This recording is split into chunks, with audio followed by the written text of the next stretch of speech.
to Answers with Alison, in which I, Alison, answer your questions about Looney Lab stuff, sometimes with a little help from my friends.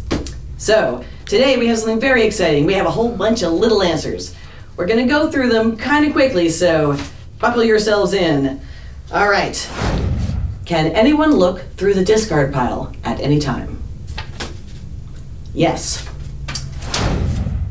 If someone cancels out one of my plays with a surprise, do I get to make a different play instead? No, you just lose that play. What happens if I manage to play Take Another Turn twice? Do I get 3 turns in a row? No. You get a maximum of 2 turns. You cannot accumulate any extra another turns. If the rule double agenda goes into play, does the next goal played have to fill the second slot? Yes. It cannot just replace the one goal, leaving the second slot still empty.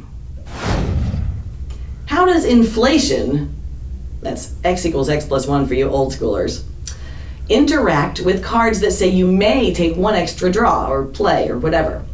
Do I either get to choose not to and do 0 extra, or choose to do so and take 2, or could I take just 1?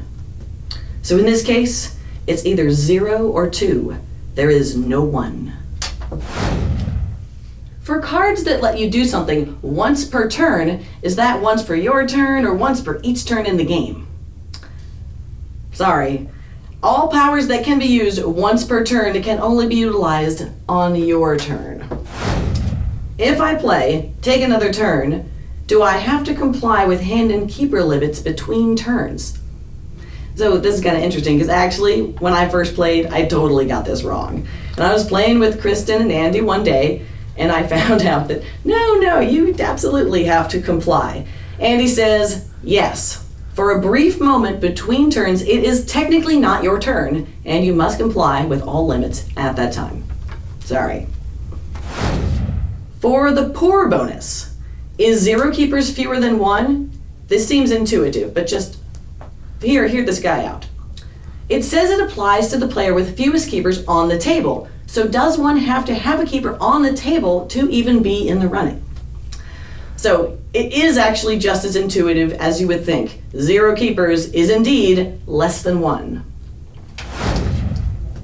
So this is a rather generic question, and you'll see it could apply to almost any game. It's really useful, so I want you all to listen very carefully. We think we broke the game. Are we doing it wrong? So a good rule of thumb for any game is that if you find you have several different interpretations of a rule that could work and make logical sense, and one of them breaks the game, that's probably not the right way to play. And finally, hey, are those Flux Bucks from LooneyCon last summer? Yep, they make great scratch paper.